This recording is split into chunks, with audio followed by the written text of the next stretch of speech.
Hi, my name is Elaine Williams, and you are listening to Chasing Dreams with Amy J.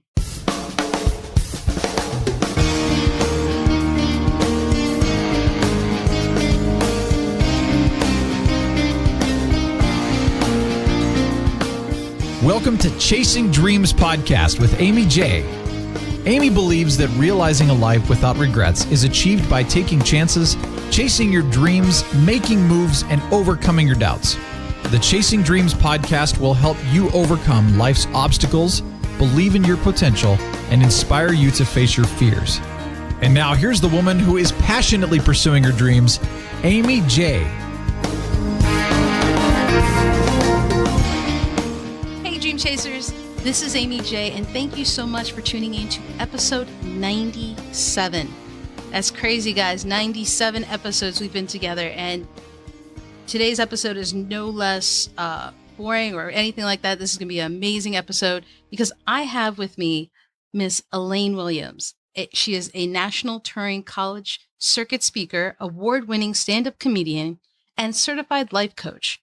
Elaine provides public speaking coaching and advice to both beginning and experienced speakers, helping them to deliver engaging videos and presentations with ease. Her focus on real skills enables speakers to overcome their nerves, to deliver content that connects and entertains audiences so they stop and click or stand and clap. And she's taking some time out of her evening tonight to join us. And Elaine, I can't thank you enough. How are you? Well, thank you. And first of all, woo! Congratulations! 97! Woo! Crazy.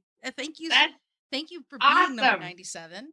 Wow, I feel very privileged. And, that's just a huge accomplishment in this day and age of, we're just busy and people, it's not like they're not committed, but, a lot of times people jump from one thing to the next thing to the next thing. So I just really commend you. Thank you. Well, you know what? It's because of wonderful dream chasers like yourself.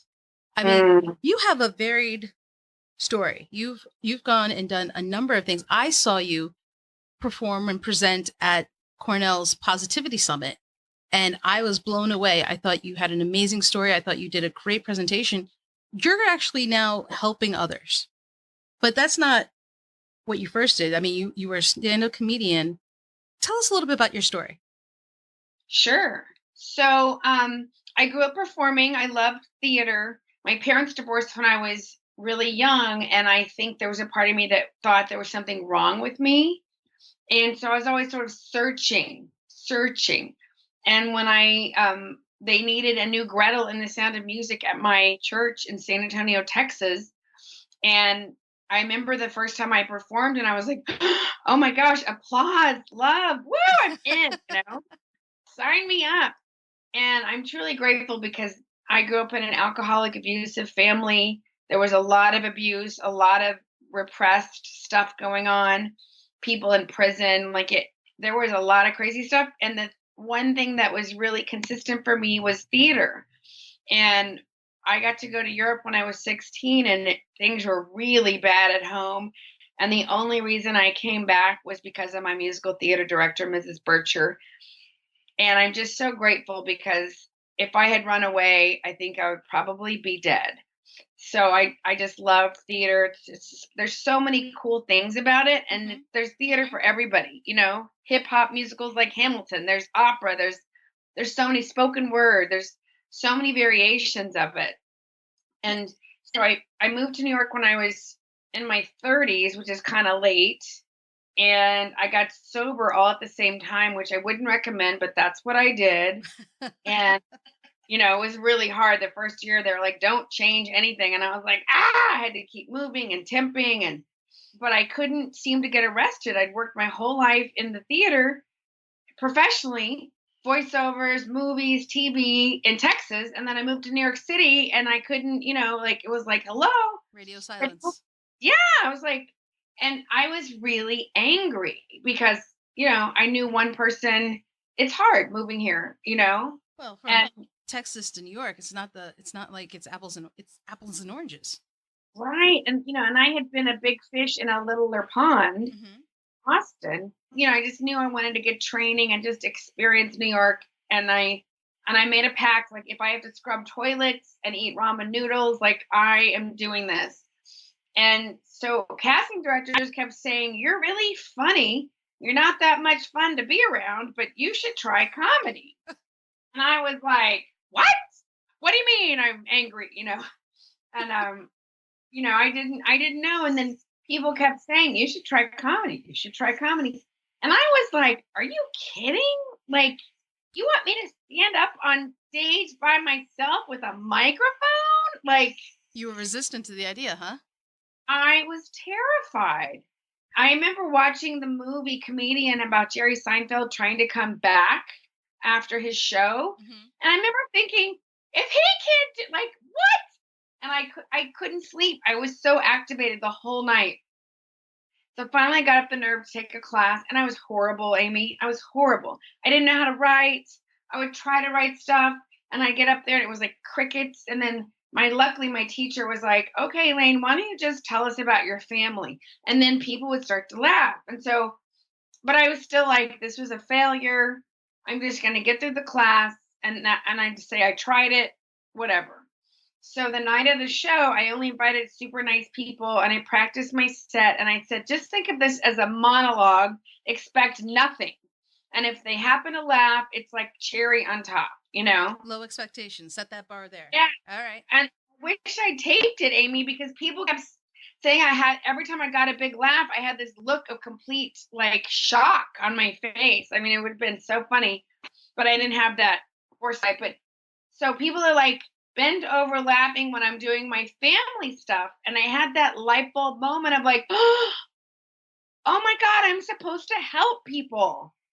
I'm supposed to help people who may never go to they might never go to therapy, or they might not go to workshops, Right. but they can laugh at like the insanity of modern American culture and what we're growing up with and dealing with, and the conversations that nobody wants to have. And I just had this whole like, and my life made sense for the first time. Like, I get all choked up, but so many bad things had happened to me, and I didn't realize I was full of self-pity, but it had been, hidden from me. And then when I got sober, I was still dealing with a lot of stuff. I mean, there was just a lot of abuse, and just that moment was like, oh, like all of this pain was like so I can help others. Like, there was such a relief. And that's not normally what people think. The fact that you had that light bulb moment, I mean, a lot of people would go the opposite direction of what you're saying. Yeah, I mean, everybody has their path, and I'm just so grateful for comedy. Again, for so many, just like theater saved my life, well, comedy saved my life too, because I was still very angry, and I felt a tremendous drive to sort of make up for all the partying I had done. So I was just really driven, like acting, and comedy really helped me just lighten up.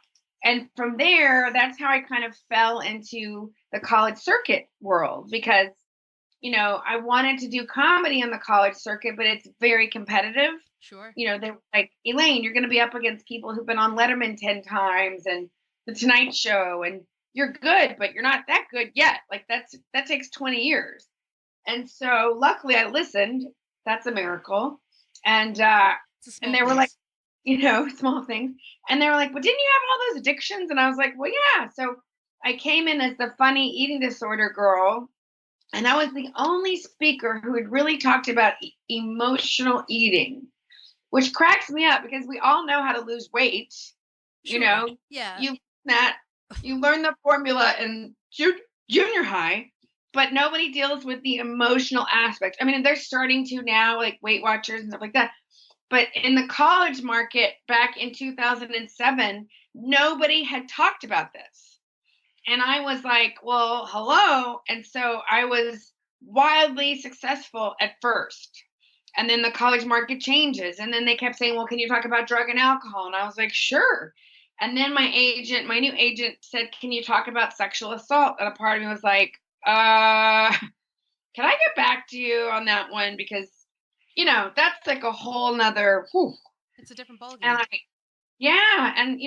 I prayed and I meditated, because it's not something you want to just revisit all the time. But I really thought, Elaine, you have suffered you have had so much buried shame, even with all the work you've done. And, I had like 14 years of sobriety at the time, or 13. And I decided if I can save one person from half of the pain that I have been through, then I have to do this. Like, I have to. And so I started talking about this. It was 2011. And I am still talking about it. It keeps unfolding in new and different ways. But I do it not to be dramatic or wallow, but because it is so common. And I believe that I have been given a gift to talk about tough things and make them sort of where people can still breathe. And because I feel like if we can talk about it, we can shift it. But if we are not talking about it because we're so embarrassed or full of shame, or because we're so repressed in this country or this culture, nothing is going to change. And I think you're very brave for having that conversation in 2011 when it's not being spoken about. Even to this day, it's not being spoken about, maybe a little bit more than previously, but that's only because it's becoming more publicized. I mean, I think it's a conversation that's not had, and there've been a lot of those conversations, guys, that we don't talk about out there, but we're having on this show, because I think if there's one person listening to the show, you're not alone. And I think we have to have these conversations, as difficult as they are. I think what you're doing is amazing.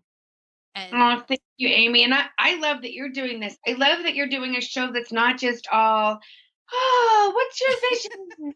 Yay, airy fairy, which is great. And it has a place in that. sure. But, to me, I just got goosebumps. Like, Yeah. to me, I love people who are up to big things and want to be in conversations that have meaning and that can make a difference.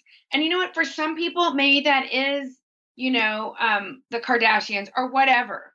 There's all different ways to make a difference in the world, and some people do it in different ways of expressing it. Sure. But I think now I'm focusing, even though I still speak on this, I also help people with their crafting their message and getting comfortable so that they can be powerfully authentic and still be credible, but be real on camera or on stage or podcast or whatever. Right. And so one of the things I work with a lot is like the things that were the most, quote, horrific for you, that's where the gold is. And that doesn't mean you're going to roll out of bed tomorrow and be like, ta-da, let me tell you the scariest, most horrific thing I've ever been through. You have to craft it. You have to work on it. Sometimes you have to do more work to integrate. But the things that are like the deepest, darkest shame, sometimes those are the most powerful. Yeah. I mean, the other thing is also there is a better side to it coming. If you're not in that point now, a better time is coming. And I mean, I think you're a testament to the fact that you went through such difficult times and you came out the way you are now, which I think is a testament to success and survival and someone who's chasing their dreams. Even though you went through difficult times, you came out stronger, I think. And I hope others listening to the show can see that and look to you as an example for that. Well, thank you, Amy. And, I have to say, one of my clients, he's so adorable. He's like, well, I'm so old. I'm like, you are 31. You are not old. Like, so it's all so relative. But I think sometimes it's good to be naive. It's good that we can't see into the future, because if we knew how hard some things were going to be, we might not start them, right? So true. And so that's a gift. I call that grace. There's all forms of grace. And one of the things, I believe that we can be our worst enemies. And I know that my mindset is still, can be tricky and challenging. And that's one of the reasons I love being vulnerable and sharing, because I know that it helps other people. And, sometimes it's so easy to compare your insides to somebody else's outsides, because we all want to put together this look like I've got it going on, I got it figured out, even though most of us deep down feel like we don't know what the heck we're doing, or there's some self-doubt or neurosis or insecurity, whatever you want to call it. And I think one of the biggest lessons I learned was, I think there was a part of me that was like, okay, I'm sober, so I'm done making mistakes. Like, I should have this all figured out because I've done all this work and Right. all this meditation and healing. So everything is just going to be like Roses. rose. And I wasn't conscious of that, but that was really driving me. And so that was also really messing me up at times, you know? Now it's still a better conversation than, oh, I'm hungover or, like messing up your life with drugs and alcohol and things like that. But I think that happens to a lot of people of like, well, I've already been through all this stuff, so I'm good. I got this figured out. And if you're taking risks and expanding yourself, you're gonna keep making mistakes, and that is so hard That's hard sometimes. to reconcile. I mean, I think a lot of us don't, everyone, I think, has a hard time realizing, oh, I made that mistake. I'll never make it again. Well, got some news for you there. Right. Might just take a different form. But I mean, oftentimes, even if we go through trials and tribulations, it's like, oh, I did my time for that. It'll never happen again. Unfortunately, Right. you can't say that's true. Hopefully, knock Well, on and wood. yeah, I mean, my dad, he's so cute. He's like, never say never, Elaine. And I don't quote him a lot, but that's a really good saying, Yeah, and what I really try, because I think it's human nature to go, why is this happening to me? Or sure. why is this happening again? Or I get this little girl voice in my head, like, it's not fair, but, Yeah. and those are, valid feelings in the moment. But, I think a more productive question could be, okay, wow, what's the lesson here? Hmm. What am I meant to learn here? And oh wow, this has happened before, so this is a pattern that's going to keep happening until I get the lesson, right? Yeah. And sometimes it's we when we're in the reaction, we want to resist it, and it's not fair, and but it's like, if you can just breathe and say, okay, there's an opportunity here. I may not love it in this moment.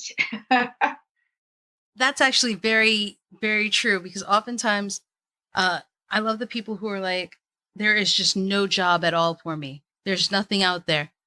I heard McDonald's is hiring. It's not, again, the Right. ideal thing you want, but you went a little extreme with the whole there's nothing out there kind of thing. Right. And it's like, just because our ideal or what we want isn't out there doesn't mean alternatives aren't there. No, that is so true. And I don't know all of your history, Amy, but you seem like you've always been a hustler and a hard worker. And, I have had a job since I was 12. I worked my way through college with no help. I have two Wow. degrees in drama, which I wouldn't recommend, but that's how I did it. And I'm actually using a lot of that technique that I learned back then in my working with others and directing. I've always had jobs, I've always hustled, and I've done a lot of jobs I didn't love, Hmm. but I was committed, and I had a commitment to pay my rent, and I knew nobody else was gonna. Yeah, I think there's a real missing in some of the young people that I'm around today. I'm a landlord, and I am shocked at the attitudes that some of the people in their 20s.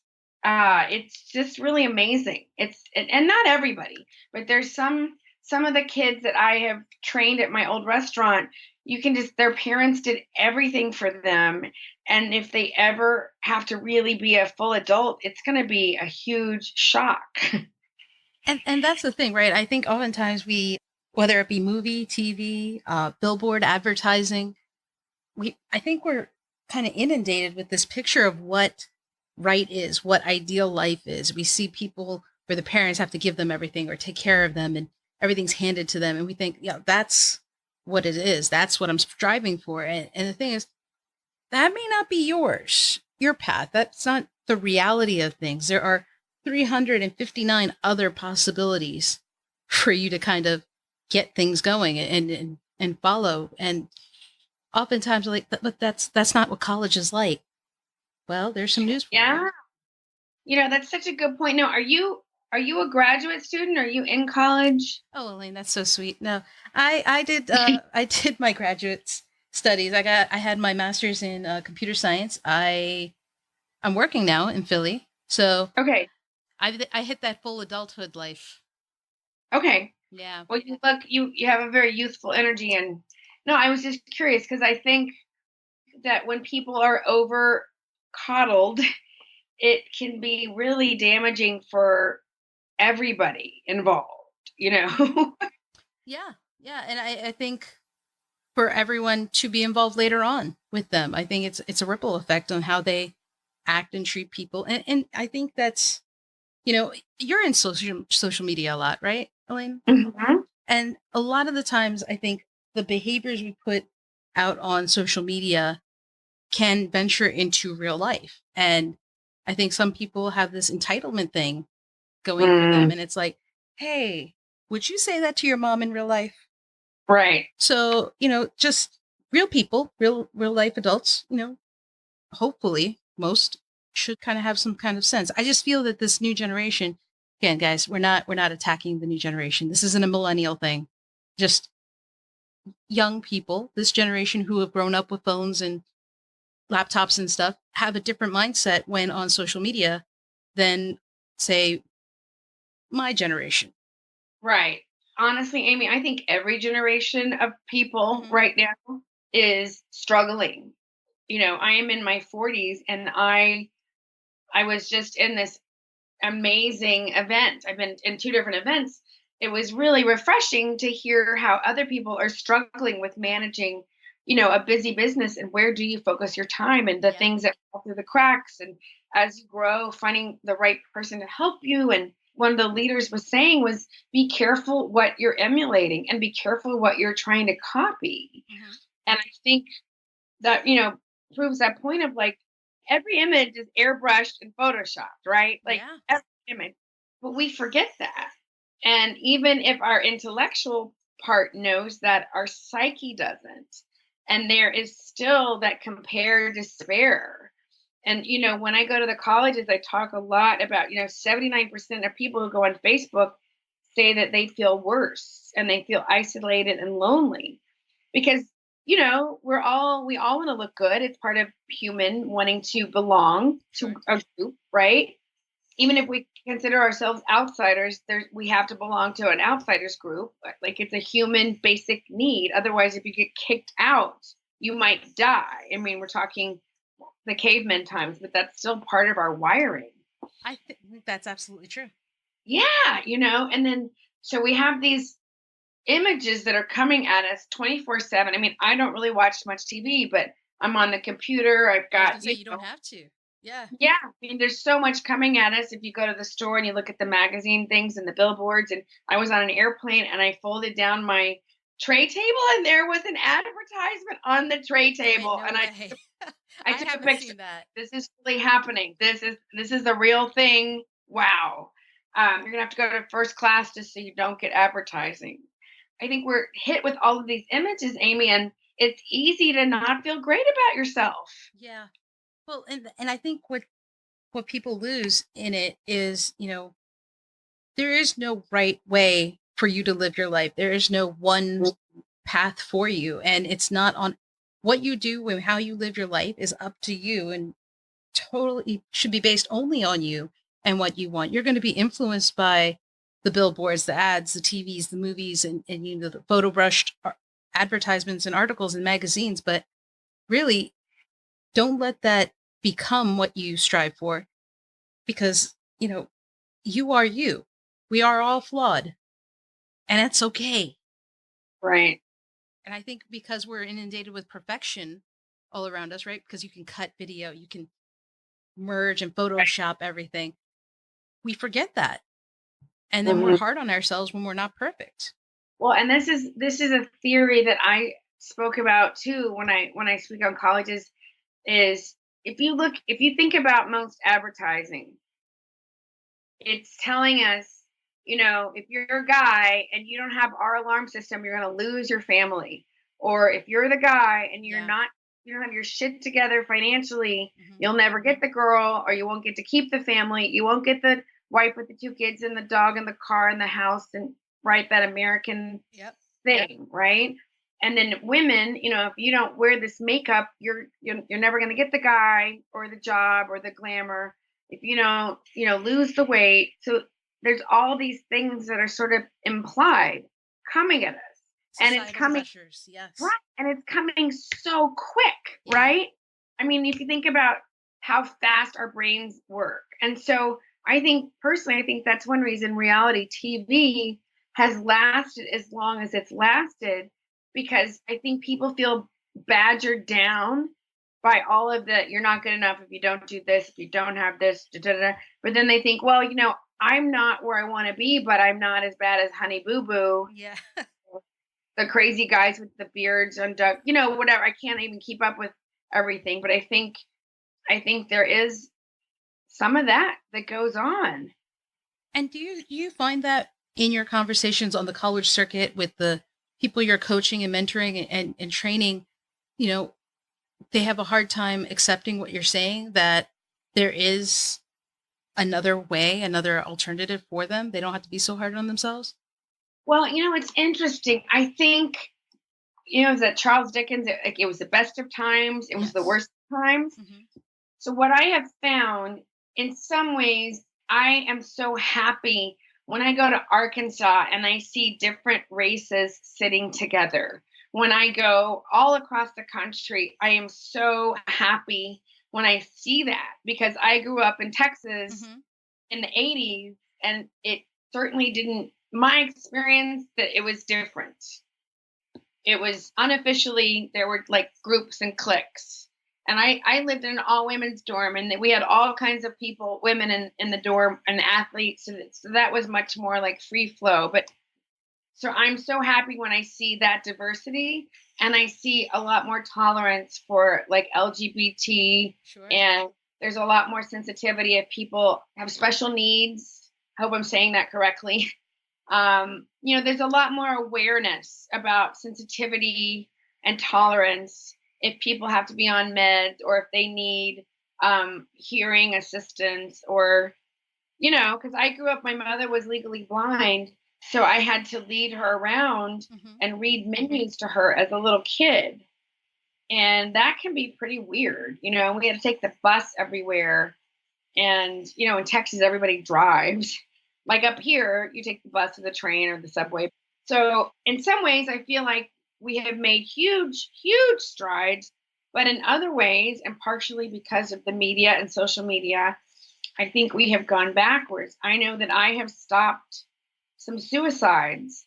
And part of the reason was the girls were feeling bad about themselves because they didn't look pretty enough or Wow. perfect. And I would be like, one girl was like emailing me, like, I'm going down. And I was like, I don't know what that means. Call me right now? Like, what? Yeah, And that's crazy. there's a rise of cutters. I was in a women's recovery group, after, being raped. And one of the girls was a cutter. This was back in the 90s. And that was the only person I had ever met who had cut. And now it's so common. And Now, and that's not part of my story, but I try to talk about it, because yeah. basically so anyway, so I feel like in some ways we have all this awareness, and in other ways it it has to be managed. Yes. It's a fine balance that I think on one hand there are topics that are not talked about at all. On the other, it's almost like it's too much, but not at the same time. It's very difficult, but I think a conversation needs to be had. It just needs to be had carefully. Well, and that's why I think it's awesome to see women supporting women like you and what you're up to. I grew up with two very competitive, a mother and a stepmother, who were just, and both of them were crazy and very, very competitive. My mother has had a stroke and she's still trying to compete with me. It's really kind of funny. But I love it that women don't have to be in that competitive mode. Like, you can be pretty and I can be pretty, and we don't have to compete for the caveman. That was sort of the vibe I grew up with. And I went to high school with some pretty mean girls, very mean girls. And even though I found my groove in college, there were some pretty mean girls in some of the Greek lives. So I think things are changing, and it's awesome. And there's still a huge need for, love and tolerance and kindness. You Yes. know, I and like when people hurt each other, it's like hurt people, you know? Like if somebody's being a jerk, you know, it's never really about you. It's usually about them and their past or somebody who did something to them. I could go on and on and on about that because I think society hiding behind social media and usernames and things like that, it's not a hate speech, but I think it's hurt speech in a Mm. sense, where it's not unlawful, but it's not moral at the same time. You're intentionally saying things or doing things or putting things together out and putting it into the world with the intention of hurting someone else, whether it is a fan group, a TV show fans or something like that, or just some random stranger on the internet. I think there's something about hurt speech. Here's my thought because I can still be an emotional, Sure. intense person Mhm. sometimes. I put myself in timeout. Okay, Elaine, you got to go meditate and jog because you're not being nice. Like zip it, you know. Time out. I call it timeout. But I think what happens is we get caught up in reactions. Yeah. We get triggered. And so somebody, and it's easy to misinterpret things that are written versus so much, 7% of how we communicate is our words, seven. And the rest of it is tone, energy, body language. And there is no sarcastic font yet. Right. Hmm. And so it's so easy to misinterpret it, to read it from our perspective. And so I think what happens is people read something and they misinterpret it, and then they are hurt, angry, jealous, whatever. And before they even can think about it, their fingers have flown on the keyboards. And whoo, one of the things I love about the 12 step world is they teach you how to practice restraint of pen and tongue. Mm. Does this need to be said? Does this need to be said now? Does this need to be said by me now? Is it going to further the conversation? And that is something I am still working on. I'm a very passionate person and I love that. And sometimes it's like, Elaine, this is not about you. Zip it. Right, right. And I think we've all been there. It's just, Yeah. do we think about that? That's an entirely different question. Have we thought about that? I don't know, Right. but I think the work you do with people who, bring a light and awareness to individuals who may not necessarily think that they can chase their dreams or who think that they are able to get help, if you will. I think it's wonderful. I mean, as your work as a speaker, as you're a certified life coach, even just you guys, she has her newsletters are packed with knowledge and tips, and you should definitely subscribe. And I'll send the links to that. Oh, thank you. Yeah, absolutely. I mean, I do have some really cool trainings coming up. So, yeah, I would love it if people wanted to join me. I love to share value and teach people, just confidence tricks and how to connect with people because you can use it for more than speaking. You can use Yes. it for dating, Yeah. you can do it for interviewing or just relating to Mhm. other human beings. It's not that one area, and it was the Bob Newhart, I think, Stop It uh, Ah, newsletter you had sent, and I was like, well, if this doesn't kind of just hit the nail on the head, but in a way that catches you, and it was a great article, and you guys can find it if you subscribe to her, and I'll get you the notes to that. But I love what you're doing, and that's why I wanted you on the show. But before we wrap up, I do have to ask, what is one thing you would tell someone to do today to chase their dreams or one ah. action? That is so funny because I was like, "Oh, I have to talk about this," because I've been talking too much about, like, the heavy stuff, and I was like, "I hope you asked." I'm so happy you asked that question. Yeah. Yes. So, one of the things one of my mentors talks a lot about baby steps, Hmm. and I know I see people on America's Got Talent, which I got through 6 rounds, a couple years ago, but, a lot of times we want the red carpet, right? We want, like, and now the nominees, right? But every dream starts with small steps. And I really encourage people, you want to try stand-up comedy, go to an open mic. take a class. You want to be an actor? Take a class. Put on your own show. Start reading plays with your friends. Like, it Improv is doesn't. good, right? Yeah, you take an improv class. Go watch an improv show. I think sometimes we get these big visions, which are awesome, and then there is such a huge gap between, well, this is where I am, Yeah. and this is my vision. How the heck? And then I have this ego that wants to keep me safe, that says, oh, it's too much trouble, or you don't know how to do it, or that little voice. And so I just encourage people, like, don't, like, give yourself permission. Now, I'm not telling you to, like, quit your day job and just go live in a van down by the river. You got to be responsible. I was But like, there that's are, actually the opposite of what she's telling you. right. But there's like a million ways you can be self-expressive. Do an artist way group. Put together. I mean, there's so many cool meetup groups. You want to meet some like-minded people, start your own meetup group. You want to produce your own show, start going to one-woman shows or one-man shows and learning. There's all kinds of ways to take cheap or, really valuable classes online. You don't have to reinvent the wheel. And, it all starts with a baby step. And I was horrible when I first started stand-up comedy.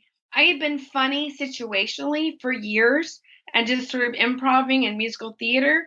But to stand up with just me and the mic under pressure, it took a long time. But I was committed and I loved it. So, give yourself permission to start the journey and give yourself permission to be bad at it. That's how you learn. Nobody is born going, whoa, and quoting Shakespeare. We all came out naked and crying and not speaking the language, right? And I think sometimes people think, oh, talent, We're very hard talent, on ourselves, yeah. like, so overrated. Do you want it? Do you want to learn how to do what you want to do? Are you passionate about it? Are you willing to feel like uncomfortable and vulnerable and awkward over and over and over? If you're willing to do that, you can learn a lot of things. You may not be Pavarotti, but you can train yourself to sing if you really want to sing. If you really want to try comedy, I encourage you to do it. And, if you're willing to be uncomfortable and fall down and get back up, that is like more than half of the game. And guys, Elaine has been so kind to provide a free gift, a free Story Connect tool that you can find at captivatethecrowd.com/gift. And I'll have the link in the show notes page for you to help you on your journey, to help you start for this thing. And Elaine, I can't thank you enough again for coming on the show. I know we talked a lot of it was heavy topic, but I think it was important. But you also gave some great advice that I think will set a lot of people on the right path. Well, thank you so much for having me, Amy. And I love what you're doing. And I wish you so much love and luck. Thank you. And guys, that was Elaine Williams, who is so fantastic. I'm so thankful she was able to come on the show and share her story. And I know we got a little heavy at times, but it's a conversation that needs to be had. And at the same time, she has a great journey to share. So you guys make sure you check out her free gift that she has given. It is at captivatethecrowd.com/gift, which you can also find on the show notes page over at chasingdreamshq.com/episode 97. That's episode 97. Until next time, guys, as we continue to count down and get closer and closer to episode 100, keep chasing. Thank you so much for listening to Chasing Dreams. Amy would love to connect with you and hear all about your pursuit of chasing your dreams. Connect with her on Facebook, Twitter, or Instagram via @ChasingDreamsHQ. Or you can find Amy on Twitter @AmyJ21. That's AIMEEJ21. Be sure to visit headquarters over at chasingdreamshq.com for more inspiration, motivation, and resources to help with your own dream chase. We hope you'll join Amy next week, and until then, keep chasing.